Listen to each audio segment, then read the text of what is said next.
Okay, it's going to be a review for PWG's Battle of Los Angeles for 2019. Yeah, this tournament is really accessible right now. It's available for streaming.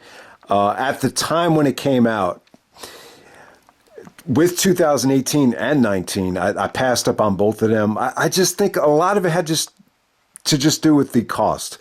You know, if you were going to order this from High Spots, you know, they wanted about $80 for all the Blu-rays with the shipping. And I just think at the time it was a little bit pricey. I think the lineup has aged very well.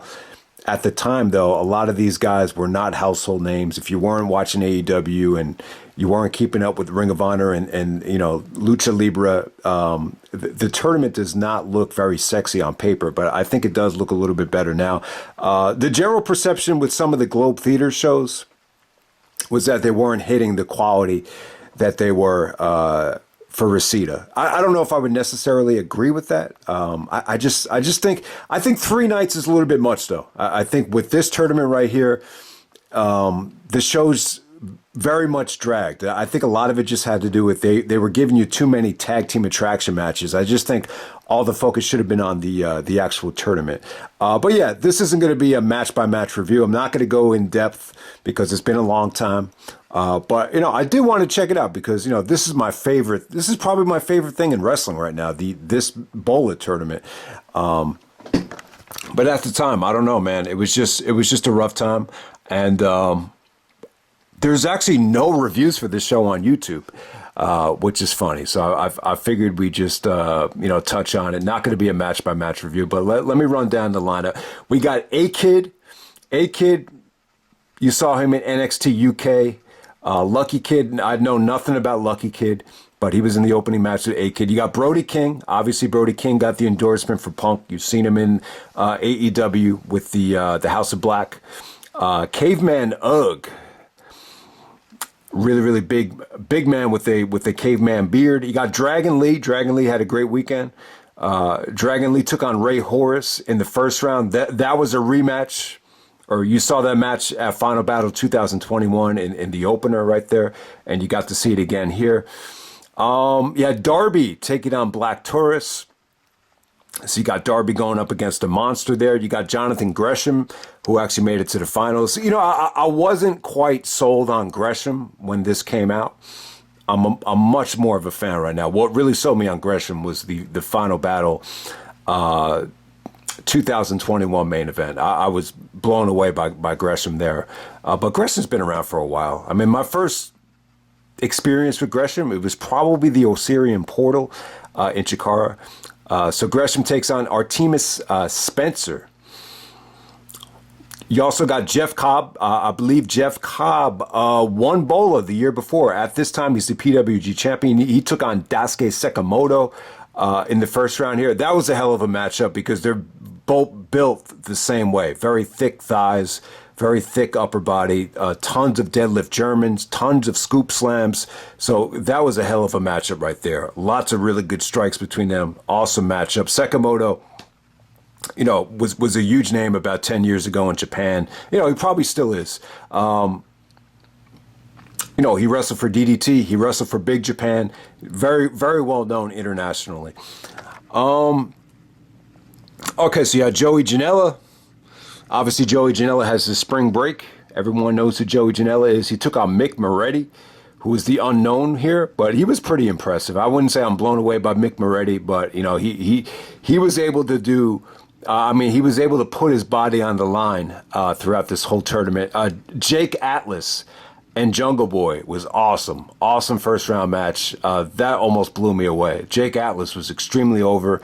Jungle Boy emptied the tank. I think Jungle Boy has definitely gotten better technically since then, but in this match right here, he put it all on the line. So that was an incredible you know, first round match. I just think this too. I think you do not need 2 nights for the first round. I just think it's way too long of a tournament.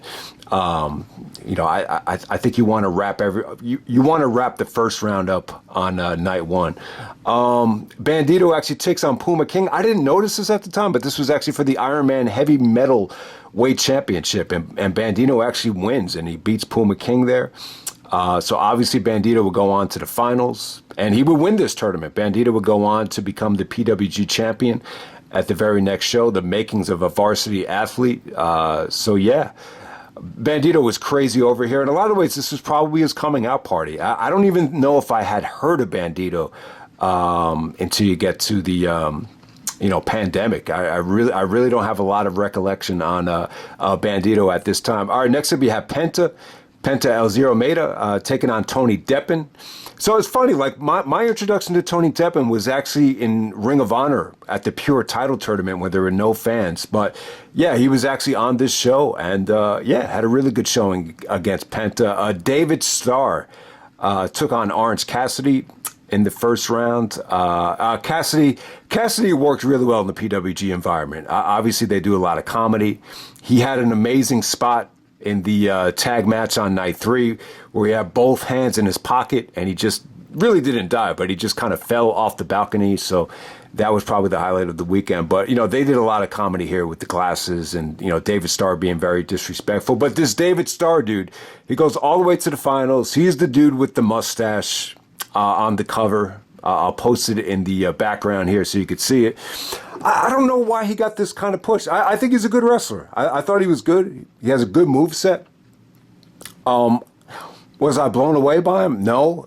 Did he get a lot of heat on these shows? A lot of heat. I just think he probably reminded Excalibur and the PWG staff of Joey Ryan. He really kind of had a mixture of Joey Ryan and Austin Aries with the sleazy, the chest hair, the mustache, very, very opportunistic heel. So you almost got like that Austin Aries, greatest man that ever lived character from him, and the sleaziness from Joey Ryan. So he goes all the way to the finals there. And so there we go. On night 3, Dragon Lee actually goes over Jake Atlas in the first round. Awesome match right there. Lots of back and forths with the Germans. A nice little German fest right there. Bandido goes over Brody King. The 21 plex on Brody looked pretty awesome. Jonathan Gresham over A-Kid.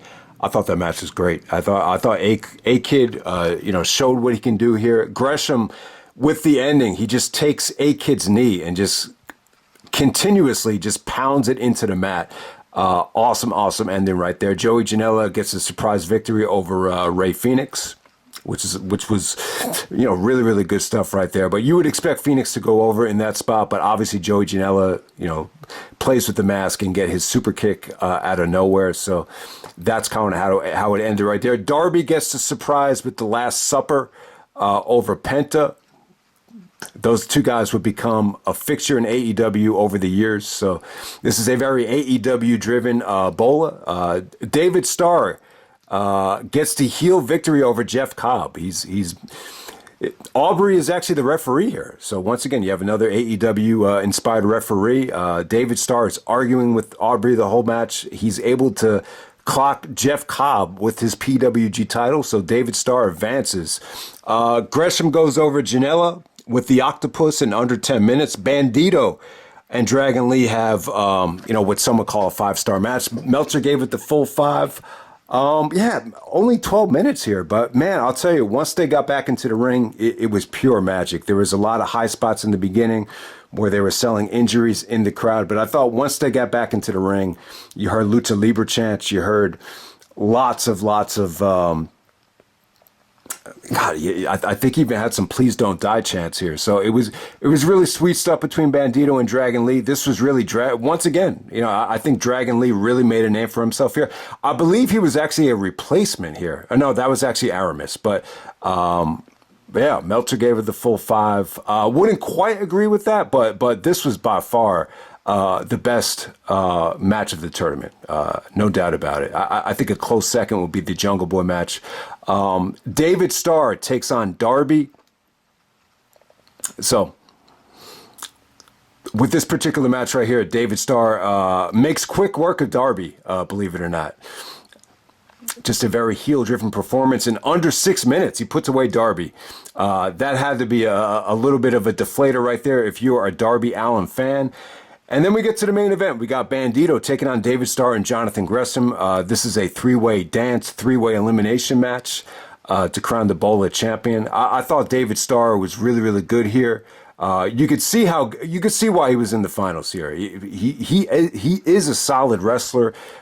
He did some really, really good selling with the knee. Basically, Gresham and Bandido take apart his knee together and they do a double figure four on him. Ultimately, Gresham is able to put him away, and the crowd goes crazy. But give David Starr a lot of credit. He got a ton of heat in this particular match, and then you get a rematch of Supercard of Honor from last year with Bandido and Gresham going out of here. I think Gresham has actually gotten better since then. I just think his skills on the mat, his grappling has definitely gotten a little bit better. But this was the Bandido show. Bandido busted out some really, really nice things. The fall-away suplex where Gresham actually rotates in midair off the top rope was an amazing spot. Gresham actually kicks out of the 21-plex, which erupted the crowd.